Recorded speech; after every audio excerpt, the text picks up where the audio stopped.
안녕하세요. 공인중개사가 알려주는 불이익 탈출 방법의 공부방입니다. 오늘은 요새 논란이 되고 있는 무한 전세권에 대해 얘기해볼까 합니다. 이번 영상을 다 만들어 놓고 예약 업로드까지 했으나 개정안을 의안한 게 취소되었습니다. 하지만 이러한 개정안에 대해 한 번은 짚고 넘어가는 게 좋을 것 같아 영상을 그대로 진행하기로 하였습니다. 먼저 이번에 논란이 되고 있는 무한전세권이라고 말하는 주택임대차 보호법 개정안에 대해 알아봐야겠습니다. 영상을 시작하기 앞서 먼저 이번 개정안 의안에 대해 주요 포인트를 먼저 체크해 보도록 하죠. 첫 번째, 현재 이외로 한정된 계약갱신 청구권을 임차인이 제한 없이 쓸 수 있도록 한다. 두 번째, 지역별 적정임대료 산정위원회를 설치해 적정임대료를 고시한다. 세 번째, 주택임대차 표준계약서의 사용을 의무화한다. 네 번째, 임차인이 주택을 인도받고 주민등록을 마친 즉시 대항력이 발생되도록 한다. 다섯 번째, 임차주택의 매매계약이나 그 외의 사유로 임대인이 변경될 시 통지 의무를 부과한다. 여섯 번째, 5번의 사항에서 임차인이 원하지 않는 경우 양수인에게 통지받은 2달 이내에 임대차 계약을 해지할 수 있도록 한다. 일곱 번째, 임차 보증금의 선순위 담보권, 세금 체납액을 더한 금액이 70%를 초과할 수 없다. 여덟 번째, 계약기간 만료 후 보증금 미반환 시 임차인이 대출을 받았다면 대출 이자를 임대인이 지급하여야 한다. 아홉 번째, 임대차 갱신 요구를 거절할 수 있는 임차인을 2회에서 3회로 범위를 변경하여 제한하고 1회에 한한 갱신 요구권 규정을 삭제한다. 열 번째, 임차인은 계약 시 임차 보증금이 일정 금액 이하인 경우 다른 담보권자에 우선하여 전액 변제할 수 있도록 변경한다. 이렇게 개정안에 의한 주요 쟁점을 정리해봤습니다. 더 많은 내용이 있지만 기존과 흡사한 부분은 제외했습니다. 일단은 충분히 이해가 가는 부분이 있고 이게 말이 되나 라고 의문을 갖게 되는 부분도 있었습니다. 일단은 가장 중요한 부분은 계약갱신 청구권의 사용을 제한 없이 사용할 수 있다는 부분이 가장 이해가 되지 않는 부분이었습니다. 윤종호 의원 외 10명이 의안한 내용 중 가장 의문을 갖게 하는 안이었으며 자유경제를 무시하는 안이라고 보였습니다. 제가 이해가 안 되는 부분을 말씀드리자면 이렇습니다. 첫 번째, 문제점에 대한 잘못된 시선으로 개선안을 내놓았다. 전세 사기는 누가 보더라도 심각한 문제이며 범죄입니다. 전세 사기 기승을 부리더라도 위험은 있다고 하여도 문제없는 임대인까지 족쇄를 채울 만한 개선안을 내놓은 건 과하다고 생각합니다. 범죄를 일으키는 범죄자이자 사기꾼과 아무런 문제가 없는 임대인을 한통속으로 몰아 일률적으로 전체를 규제하는 법안이 사회에 통용되게 되면 오히려 사회에 큰 문제를 야기할 수 있는 가능성을 높이게 됩니다.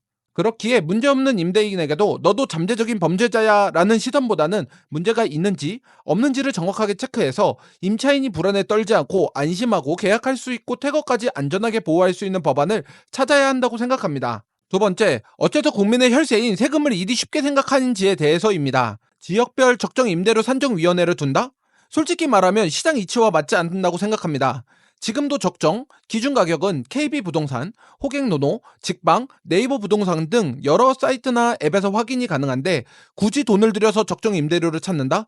차후에는 세금만 먹는 하마가 될 가능성이 높다고 생각합니다. 제가 집을 정말 많이 본 입장에서 적정 임대료라는 건 솔직히 없다고 생각합니다. 저층과 고층 또한 가격이 다르고 거실에 보이는 뷰에 따라, 인테리어 여부에 따라, 옵션에 따라 가격이 달라지는데 매물마다 특징과 장단점이 모두 다른데 이걸 일률적으로 가격을 산정한다는 건 불가능에 가깝다고 생각합니다. 만약에 1층은 1억, 고층은 1억 2천 이렇게 적정 임대료를 산정했으나 저층은 풀옵션의 관리 상태가 좋고 고층은 옵션이 빠진 상태에서 관리 상태가 안 좋아도 기준으로 할 수 있는 적정 임대료를 산정이 가능한지 의문스럽습니다. 세 번째, 자유경제시장에서 선택의 문제가 있습니다.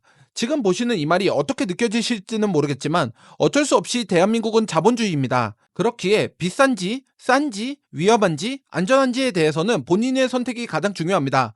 물론 공인중개사로서의 책임을 다하고 권리 분석을 하고 안전한 물건을 선택하게끔 도와드려야 하지만 제가 공인중개사로서 권리 분석을 해보고 위험한 매물인 경우가 몇 번 있어서 제가 계약의 진행을 포기하고 고객님께 하지 말라고 말씀드렸어도 결국 실거래가로 올라오는 걸 보면 위험한 물건에 대한 위험도를 알려드려도 고객님께서 위험한 부분을 무시하고 계약을 하실 수도 있습니다.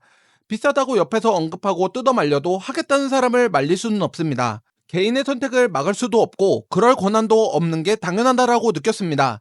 그렇기에 이러한 문제는 선택의 문제이며 개인마다 선택의 포인트는 다릅니다. 사람마다 보는 포인트가 다르고 니즈도 다릅니다. 누가 봐도 좋은 물건이 그분에게는 마음에 들지 않을 수도 있고 제가 보기엔 별로인 물건이 생각보다 많은 분들에게 무언가의 매력이 있을 수 있습니다. 그렇기에 개인의 선택을 강요해서는 안 되고, 특히나 국가가 일부러 통제하고 억제하고 막는 순간에 개인의 의견은 묵살되고 결국 개인으로서 선택권을 박탈당하게 됩니다. 이걸 임대인의 시선으로 보자면 개인의 사유재산을 임대 놓았다는 이유 하나만으로 매매가 힘들어지고 임대인이 실거주할 수 있는 기회조차도 박탈되는 개정안이라고 느껴졌습니다.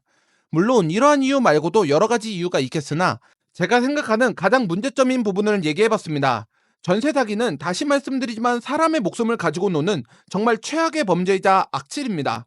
그와 다르게 정상적으로 문제없이 임대차 계약을 하시는 분들 또한 정말 많이 계십니다. 그게 안전한지, 안전하지 못한지를 확인할 수 있고 여러 가지 시스템적 장치를 만들어서 범죄를 사전에 예방할 수 있는 법안을 만드는 게 중요하다고 생각하며, 이러한 임대인을 올가매는 개선안이 입안되어 정말 선량한 임대인 분들이 손해보는 건 아니라고 생각하기에, 사기를 치고 피해를 입히는 사람을 배제할 수 있는 법안과 선량한 사람 모두 안전하게 거래에 응할 수 있는 그러한 법안을 만들어 주셨으면 좋겠습니다. 다시 한번 말씀드리자면 이번 개정안 의안은 취소되었습니다. 하지만 언젠가는 이렇게 말도 안 되는 법안을 입법할 수도 있기에 걱정되어 영상을 제작함을 말씀드립니다. 이번 영상도 유익하셨다면 구독, 좋아요, 알림 설정 부탁드립니다. 그럼 다음 영상에서 뵙겠습니다.